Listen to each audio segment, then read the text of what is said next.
Today we are doing the fourth episode of Let's Learn Our Quran. The word is RAB. It's very important because this is the third word revealed to our Prophet.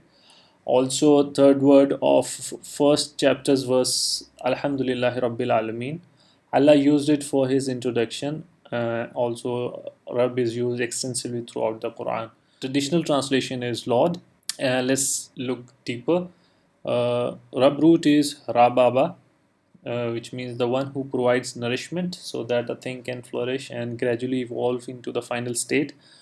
The one who provides guidance so that a thing can evolve perfectly. The one who corrects or sustains anything and keeps it from a harm's way. The one who keeps everything together and bonds everything. The one who holds fast its ground and does not waver.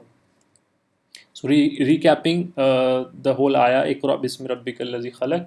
It's an order. Start doing qara'a for the brand of your Rabb who created.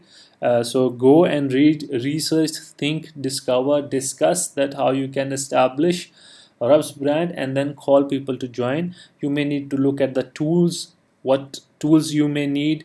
You may need to look at the history. Was there any attempt made in the past or happening right now? And you need to look at the foreseeable challenges or hurdle in the future. So, since the brand is from the Rabb who created it, means it should reflect all the qualities of the Rabb through its products. The brand should cater the needs of every creation and provide services to all creation without any prejudice towards any particular color, creed, race. So the products of the brand should be free, as everything from the Rabb is free. In the next episode, we will cover the next ayah, which is Khalaqal Insana Min Alaq. Let me know your feedback by commenting. Share it if you liked it. Thank you very much.